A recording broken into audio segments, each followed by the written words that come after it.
Welcome to the China Desk Podcast, presented by the Federal Newswire, with your host, Steve Yates. Welcome to the China Desk Podcast, episode 44. I'm your host, Steve Yates, Senior Fellow at the America First Policy Institute and Chair of the China Policy Initiative. A reminder to our audience, for whom we are most grateful, viewers can watch the China Desk on YouTube or subscribe to hear all our interviews on Apple, Google, Spotify, and most other podcast providers. We welcome you to check out our website and show archive at ChinaDeskPodcast.com, and you can always access our podcasts and related information at thefederalnewswire.com. My guest today is Aron. Aron is a senior fellow at the American Enterprise Institute. He studies Russian domestic and foreign policy, U.S.-Russian relations, and the economic, social, and cultural aspects of Russia's post-Soviet evolution. From 2014 to 2020, Dr. Aron was governor of the Broadcasting Board of Governors. From 1990 to 2004, he was a panelist on Looking from America, a weekly Voice of America Russian language radio and television show. He formerly taught at Georgetown University and received the U.S. Institute of Peace's Peace Fellowship. His latest book, Riding the Tiger, Vladimir Putin's Russia and the Uses of War, came out in 2023. Aron, welcome to the China Desk. Let's jump in. Glad to be here, Steve.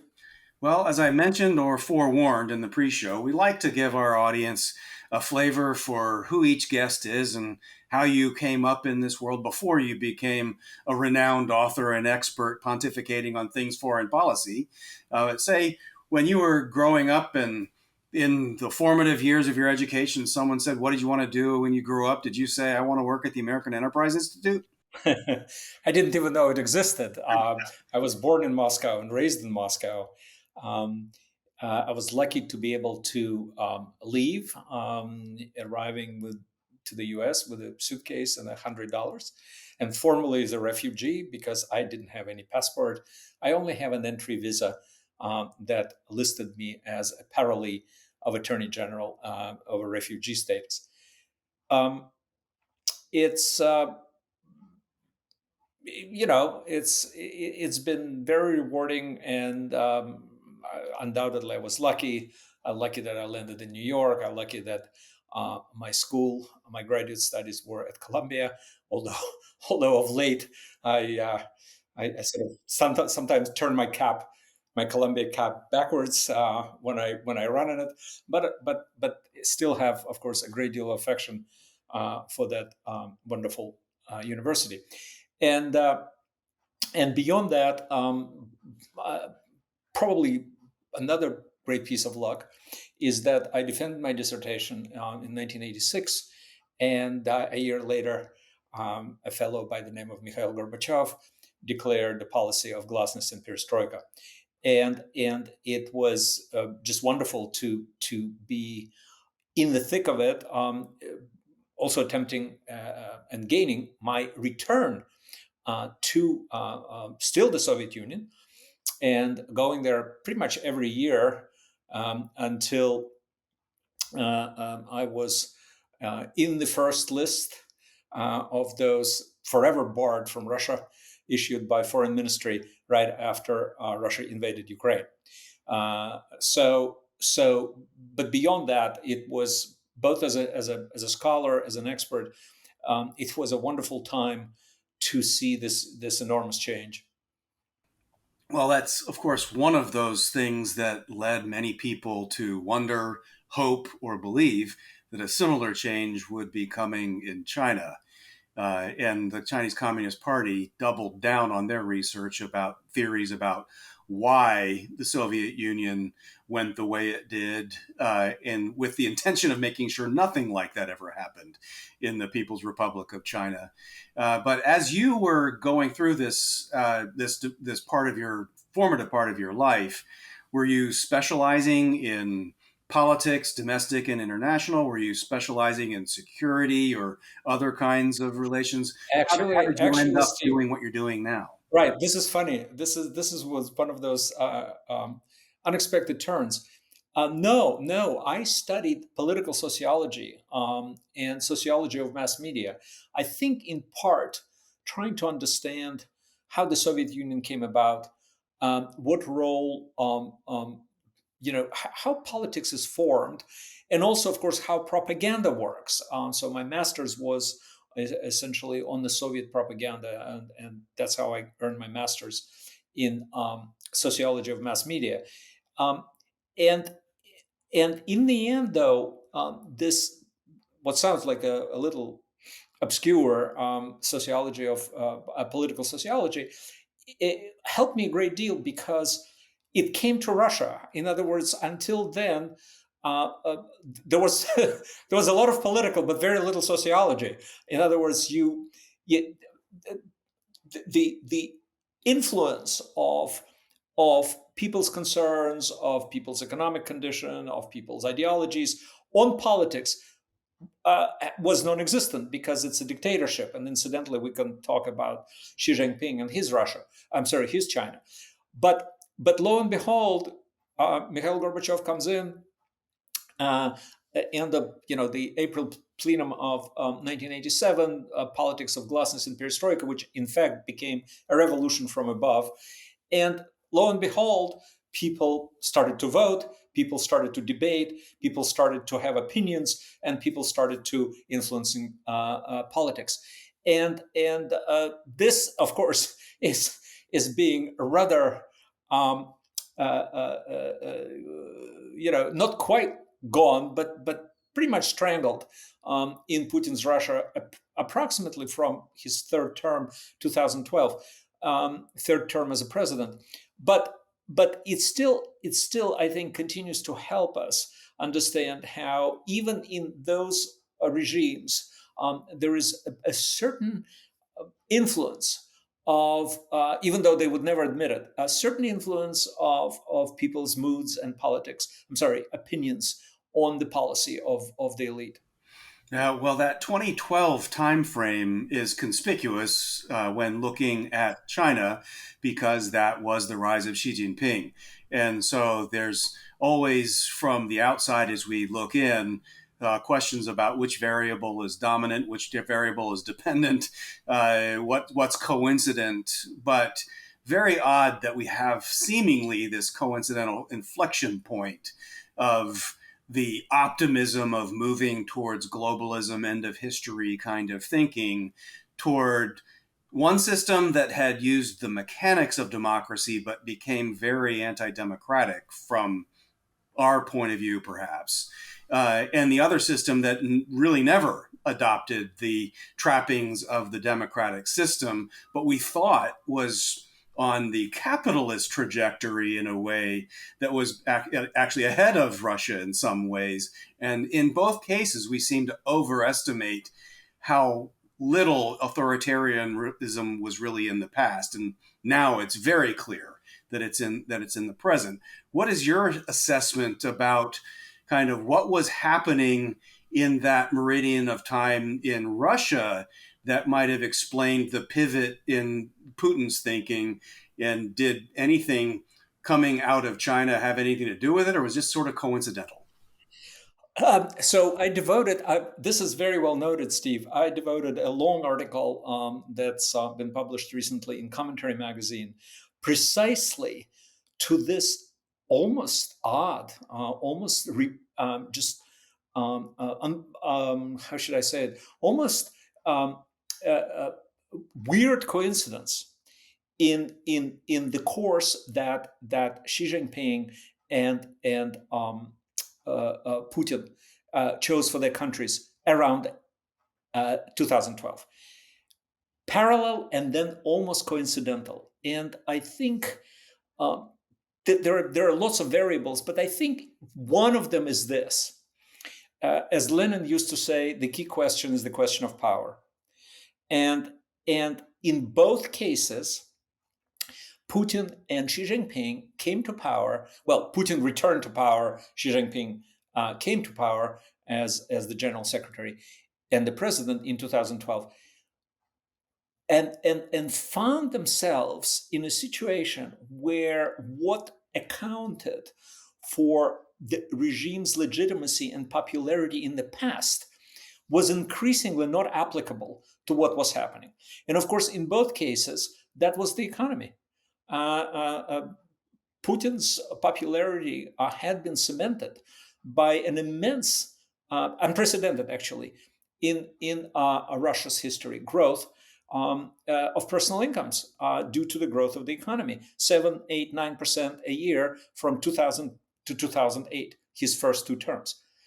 Xi Jinping comes to power in the wake of Deng Xiaoping, what's known as politics of reform and opening.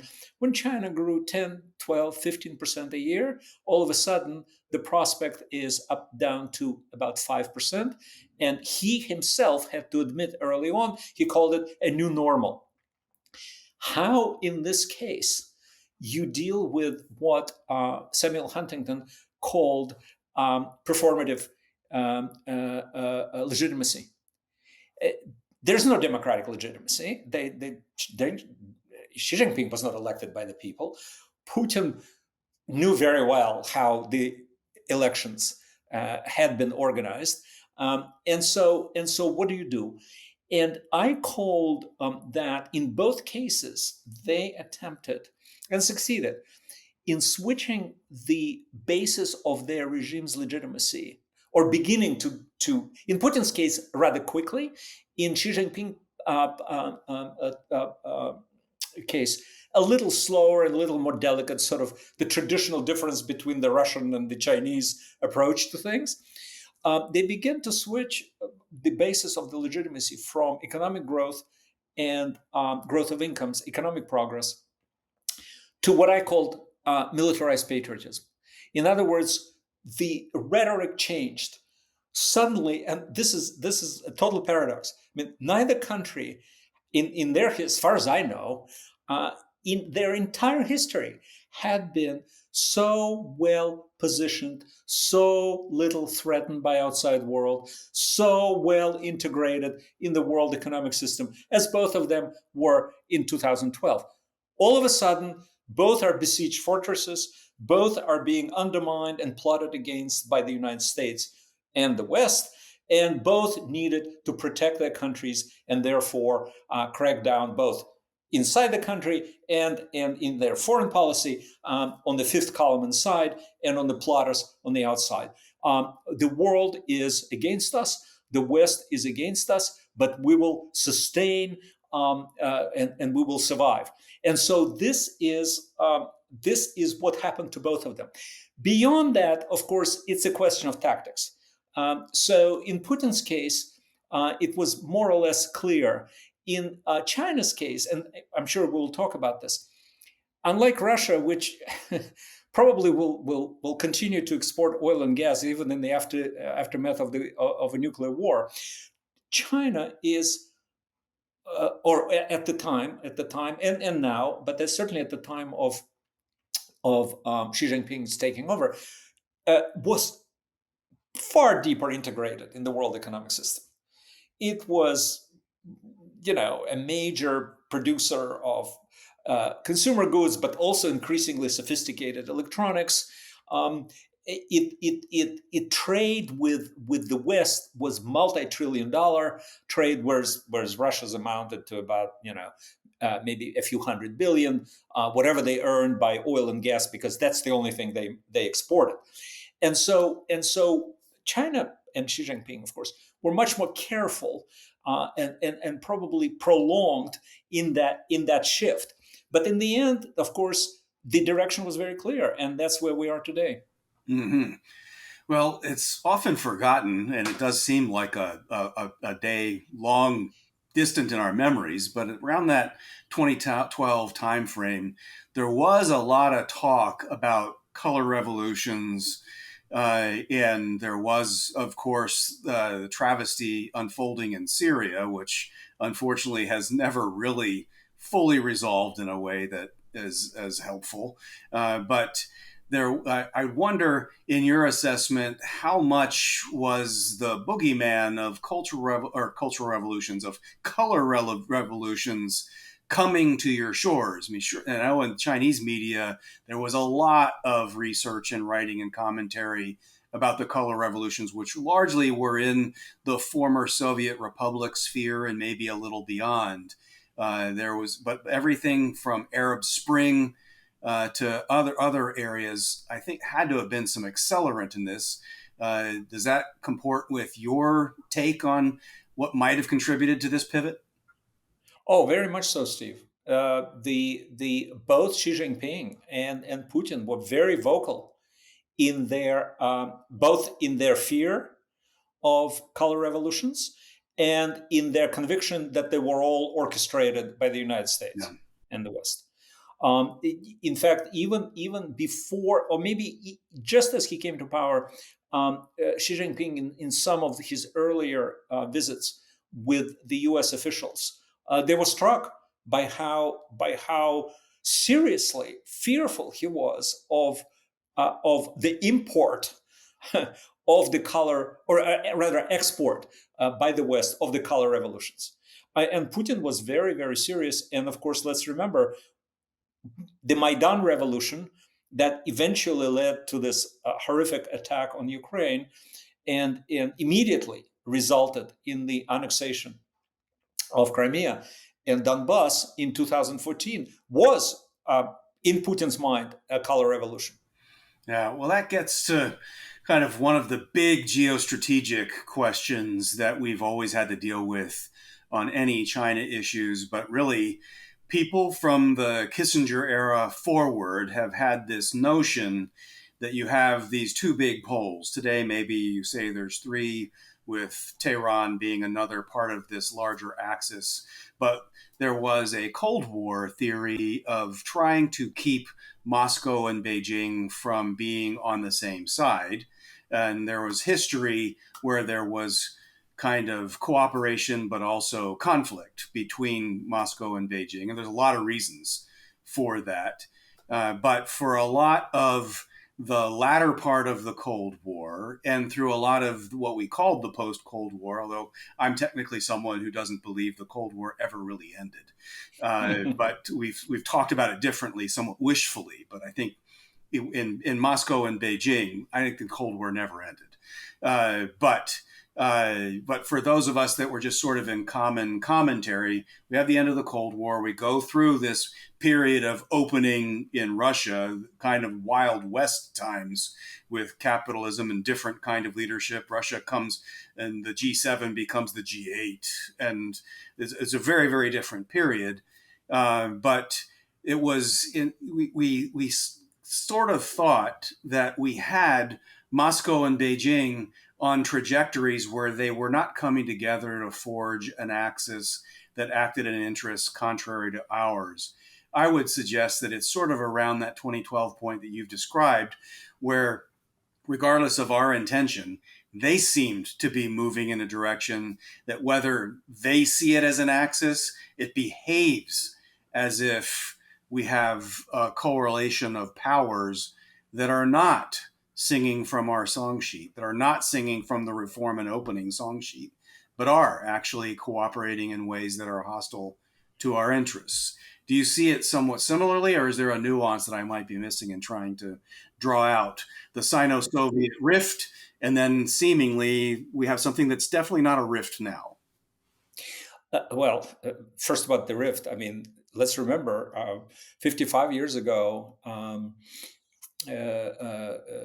this past March, they fought a war. Yeah. In the Ussuri River. I remember being a kid growing up in Moscow. This was taken very seriously. It was short, but it was very bloody. And remember, China still has maps, which, in a way, correctly point out to Russia's imperial grabs of China's territory in the Far East.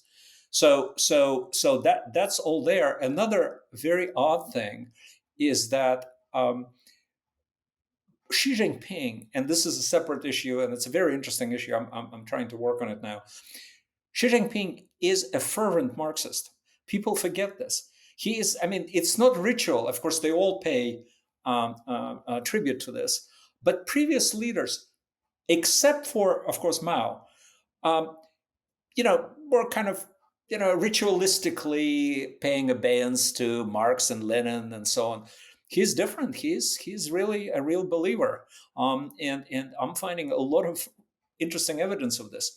But what's interesting about this is that to your point about kind of what odd bedfellows they are, Putin essentially destroyed, hollowed out, degraded the single largest party in post-communist Russia, which is the communists. And not only that, but get this, Steve, and that must really grate on Xi. 7 years ago, the 100th anniversary of the October Revolution, 100th, and then of course a couple of years ago, 150th anniversary of Lenin's birth, celebrated in China, but not in Russia. And so this is, I think, points to the kind of ideological leaps that Xi Jinping had to take in order to fraternize with Vladimir Putin. And this is fascinating. Incidentally, during last summer's Yevgeny Prigozhin's short rebellion in the Soviet Union, in Russia's military rebellion, Putin's first rather scared speech to the people, to the nation, explaining this rebellion, he did not name them, but he referred essentially to Lenin and his friends as adventurers who used Russia's military situation, who used Russia, of course, he was referring to the setbacks in World War I, and sowed the seeds of a tragic civil war. Now, these are the icons for Deng Xiaoping. I mean, Mao modeled China, People's Republic of China, on the Soviet Union, and of course, the October Revolution remained one of the most significant dates in Chinese history as well. So, why this alliance? I think, again, Lenin. The key question is the question of power. So, I think Xi Jinping is willing to overlook all this. I mean, literally anti-communist policies. Russia is essentially a proto-fascist state, right-wing proto-fascist state. The communists are not in jail because they don't need to be. They've been completely cowed. I mean, the current Communist Party even though it's still the largest in the so-called Russian parliament, the Duma, it's completely muted. I mean, it's no longer an effective force. But nevertheless, the alliance with this profoundly anti-communist right-wing fascist regime by a Marxist state. And so I think the reason for this is because China sees in Russia a very useful tool to Xi Jinping's Marxist-based campaign or lifelong goal of taking on the US-created and US-maintained Western political, economic, and social world, and if not destroying it, then certainly weakening it. Mm-hmm. And one of the parallels here, Steve, is, of course, these are precisely the hopes that Stalin had for Hitler when he allied himself with Hitler in 1939. There was no love lost between them. Remember, Hitler killed, unlike Putin, Hitler actually did kill communists, mm-hmm. and including some of Stalin's personal German communist friends. But Stalin believed, just like Lenin did in 1917, that this war is the war between so-called imperialist powers, and just as Lenin predicted, it would lead to the expansion of the socialist camp. Now, in Stalin's case, perversely, it did so because of his conquest of Eastern Europe and Central Europe. But I wonder if this is, among other things, we can talk about cheap oil and cheap gas and this and that, but that's not the key. I mean, Russia would sell oil and gas at discount to China. Who else would buy it? China and India are the biggest purchasers. But I think, and by the way, Steve, what I hear from top level Americans traveling to Russia, there's very little respect. This is China's gas station. Uh, and so to talk about the alliance, despite maybe it's true, despite the sort of personal affection and respect that she has for Putin, it's ultimately a means to an end. I think this war in Ukraine, and we can talk about the operational things there, Taiwan, the implications for Taiwan.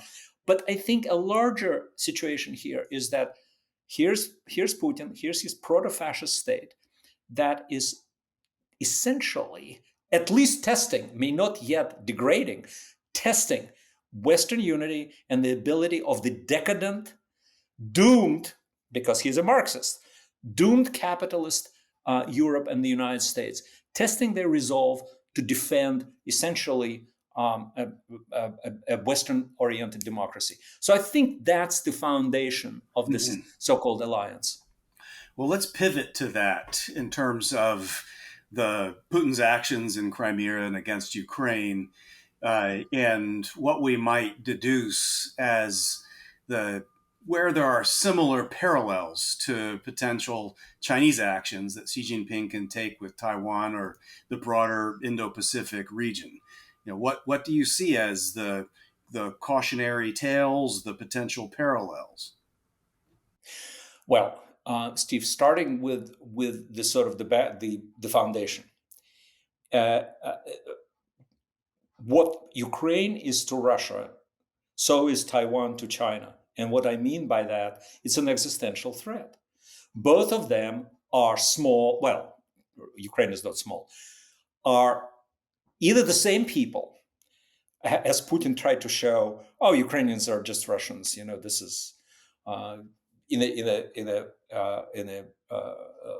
long paper he published about 6 months before the invasion on the fraternal unity, essentially implying that Ukrainians are, essentially Russians, just lost their way.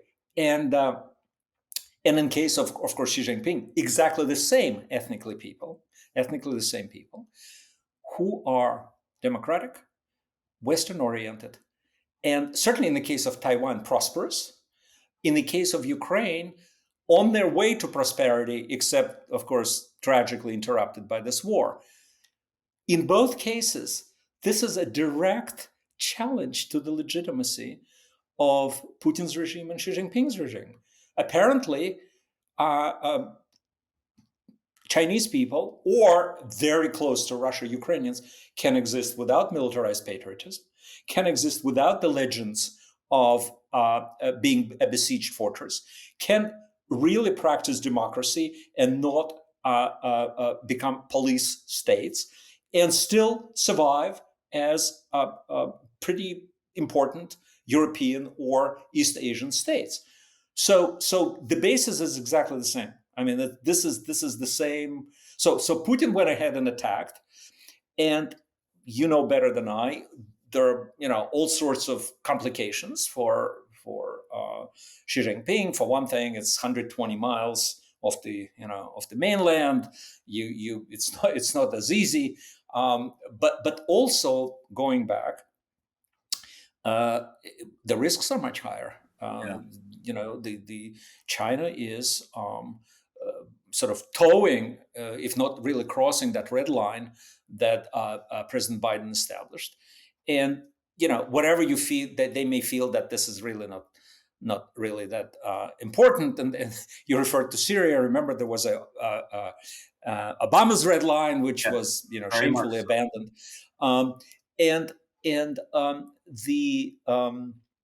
So it's more complicated. He needs to sort of lay the ground, which he's doing assiduously, including, by the way, essentially preparing China to survive on its own. Mm-hmm. As you know, he is really moving a little towards autarky, and constantly called on the entrepreneurs to be really independent from the West. So it's a little prolonged. The tactics are different, but I think the strategy is the same. And when Xi Jinping said, I forgot I believe 2040, Taiwan is joining us.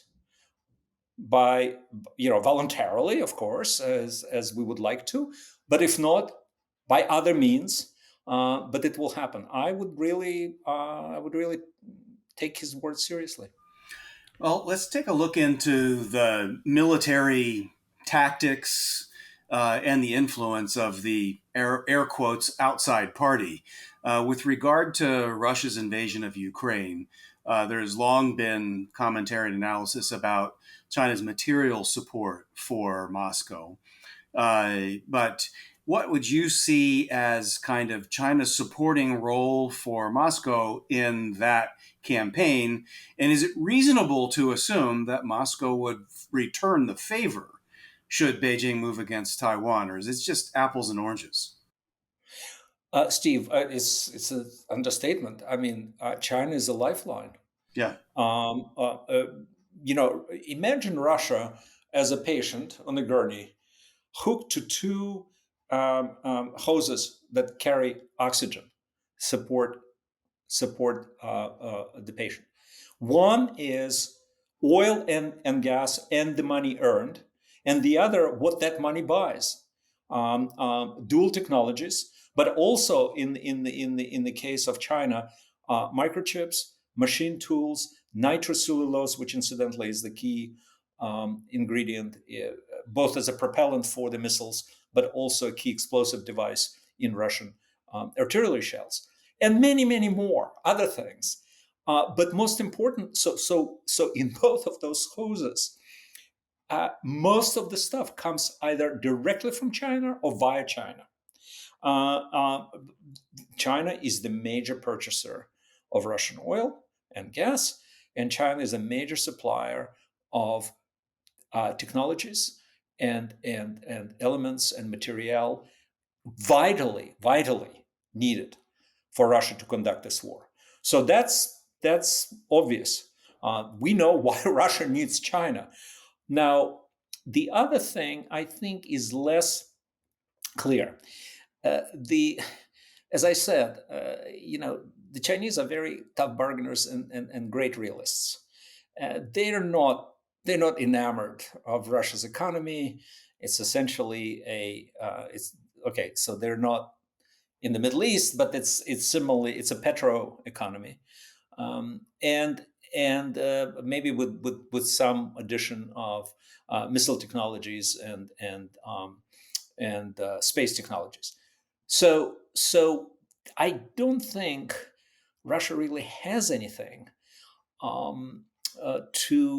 with which to materially affect a potential invasion of Taiwan in favor of China. Remember, Russia has tried to build Air Force carriers, right? And it failed. The so-called blue water, meaning international seas, Russian fleet is virtually non-existent. And by the way, and now being successfully decimated by Ukrainian drones in the Black Sea. So that is out of the question. So of course, Russia would, by the way, as the final communique issued by Putin and Xi Jinping on the 20th of May, when Putin was there a week and a half ago, they both affirm, among other things, that Taiwan is Chinese territory, and of course Putin signed with both hands. What he can do more than he's already doing, that is selling millions of tons of oil and billions of cubic meters of gas, is not clear. In terms and of course being bogged down in Ukraine. He needs every soldier. We can talk about this. He needs every tank, every soldier, every cannon that he has to attack Ukraine, or at least maintain his presence there and slow advance in Ukraine. So in that case, I don't think Xi Jinping really counts on much support there. There will be, of course, there'll be a diplomatic cover to the extent that it would exist. I mean, both are members of the UN Security Council. Yes, that's all true. But in other words, there's a huge disbalance between what China does for Russia in the conduct of Russia's war and what Russia could do for China in the potential conduct of an aggression against Taiwan. Well, there's two areas in our remaining time that I think would help in sort of drawing us to the end of the rainbow here in the discussion. One is just the area of propaganda, information warfare, political warfare. From your early days, you were studying mass media and communication and things like this. These do tend to be the areas where these control-oriented societies really live and breathe most. And there's an element of information warfare and political warfare out of the Russia-Ukraine experience. And certainly China, under the Communist Party, has always lived in an information warfare environment and really accelerated that under Xi Jinping. One can expect that this Sino-Russian condominium, whatever it is, if it's a total alliance or what have you, at a minimum would block and tackle to blunt the impact of sanctions, would try to sow dysfunction and disarray in international institutions or wherever they might. But it's no small thing to have two sizable countries with significant communications platform engaged in aggressive communications warfare with you. Do you see that as basically what the core of their arsenal outside of hard power? Well, so Steve, first of all, it's the key weapon domestically. Yeah. Putin, the first Putin's decree after his so-called re-election this past March was a long decree on how to teach history in schools. And of course, in 2012, one of the first programmatic speeches and documents, not immediately published, but published sometime several years later, by Xi Jinping, is how we cannot at all relax propaganda and ideology, and specifically the control of history. It's exactly like Orwell said: who controls the past controls the future, and who controls the present controls the past. So this, both of them were very. Clearly understand. Incidentally, Xi Jinping was very. And here I completely agree with you. One of the areas where I totally agree with him, he, unlike some of my colleagues, and sort of the prevailing myth about the fall of the Soviet Union as something brought about by economy, by Ronald Reagan's strategic defense initiative.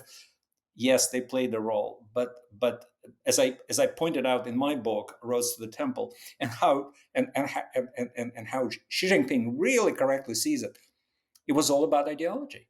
Once you relax censorship, once you let, to quote that fraudulent Mao's slogan of the 100 flowers to bloom, right?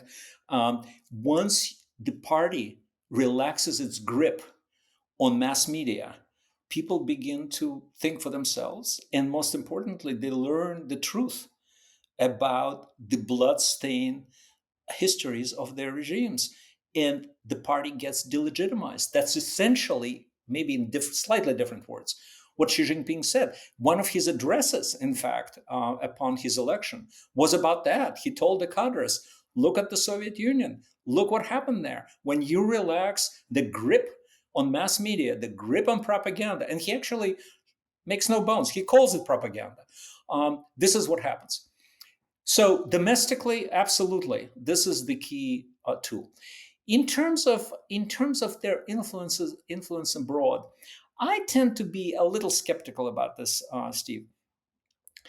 I mean, are we that weak? That look? I don't know Chinese. I read it in translation, but I certainly know Russian. And what Russia Today or Sputnik, which is the overall Russian media empire broadcasting outside Russia, what they put out is so primitive that what I think they do achieve is they support those who already, the populists, the leftists, the far rightists, who already have, if not hate, then have very grave doubts about the Western style democracy. And so, yes, in that sense, they feed it. They provide conspiracy theories, and they allow that to grow. To see this as some sort of, a magically potent force that's going to turn the West into, the lovers of Chinese or Russian style economic or social or political systems, I think is an exaggeration. Yeah, fair point. I do think that the area where that seems to plug in most to our current era in the West is in the internationalized neo-Marxist movements that are disruptive, protest-oriented, that are not about building anything, they're only about destroying. And those can be expensive, can be distracting. I don't think they bring adherence, and we might actually be living in an area where a backlash against that overstepping might be building. But as you've, I think, rightly highlighted, Xi Jinping is a true believer in Marxism. And the fact that we are seeing somewhat of international echoes of a modernized, globalized cultural revolution like atmosphere in some quarters. Yes, unfortunately, there are people on our college campuses, in some of our mass media, and some people in politics might find these tactics and themes to resonate with them. There's something odd in the air that does seem to go back into both of these political cultures. But I guess as we get to a close, help our audience highlight maybe some of the areas of divergence that there are between Russia and China, because they're more than zero. And for now, there are these areas of convergence of interests and tactics, and those could last, and those could be strategically significant. But there are also areas of divergence. And if just a few that you might be able to identify, what are those that we should be mindful of, and areas where a little attention could go a long way that keeps this condominium of axis of do-no-gooders from dragging us down, bogging us down, or otherwise harming Western civilization? Well, Steve, the biggest difference is very obvious. China has much more to lose from its confrontation with the West than Russia. China is integrated. China's national income, its GDP, is vitally, hugely dependent on its exports. In Russian case, it does too, but remember, China's economy is 8 times Russia's. Clearly, as a result, Xi Jinping is proceeding with great care, unlike Putin. Now, one of the reasons for this, according to the Russian sources, one of the goals that Putin wanted to achieve and did not achieve in this visit with Xi Jinping, despite all the pomp and circumstance and the farewell kiss, is that he wanted a much more obvious support, military support. And he also wanted, this is, I think, very interesting, he wanted Chinese banks to be less mindful of potential sanctions.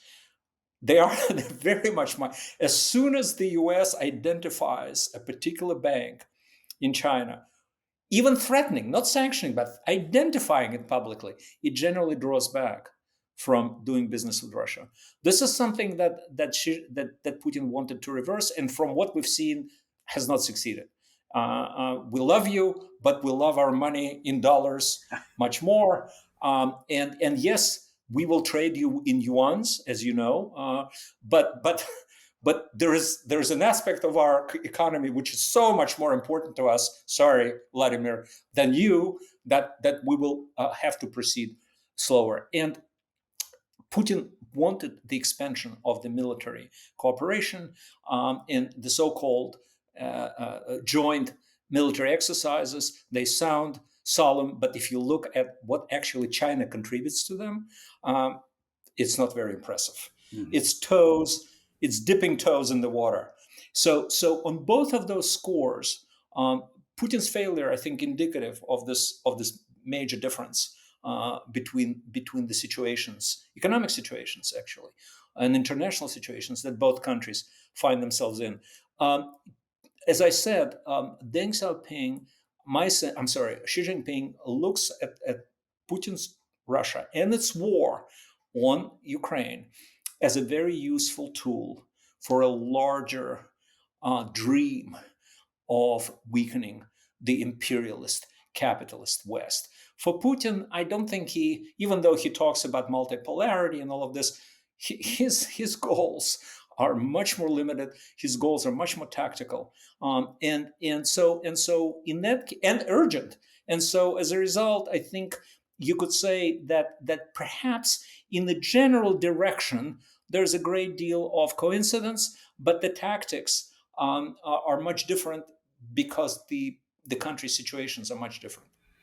Well, Leon, I could talk to you for much, much longer, and you've definitely expanded our conversation horizons on this area. I think it really makes a meaningful contribution to how people think about interacting with China and some of the lessons. I really would punctuate the identification of currency and banking and economic tools as an absolute vital part of the tool chest when thinking about how to influence, deter, and think about the future of trying to mitigate conflict or keep things from spreading.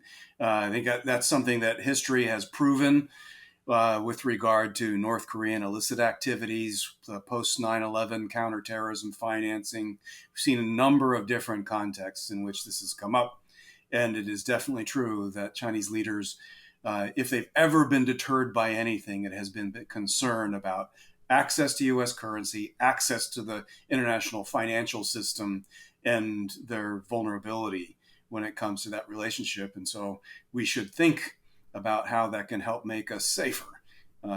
You'd think it'd be common sense, but apparently it's a novel thought these days. But I also just like to say on close, you have a book that begins with riding the tiger when talking about Vladimir Putin. And I think our audience probably knows, but not everyone would, that riding the tiger comes right out of a classical Chinese idiom. And so right away, you've got this Sino-Soviet kind of thinking written into your masterwork there. But other than going to find the book, Riding the Tiger, Vladimir Putin's Russia and Uses of War, where should our audience go to follow your work and your commentary? So all my work is posted on AEI.org, which is an acronym for American Enterprise Institute, all of it. They just have to click on AI.org and click on my name.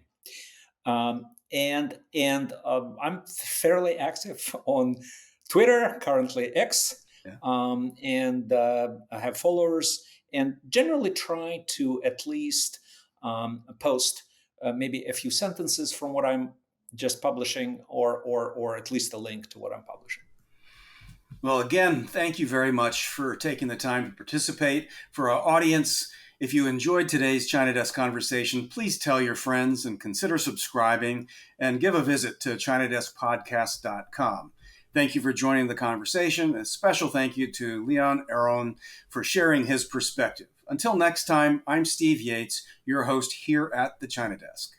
Thank you for listening to the China Desk Podcast, presented by the Federal Newswire and hosted by Steve Yates. Check out the Federal Newswire's family of websites, as well as their social media stream.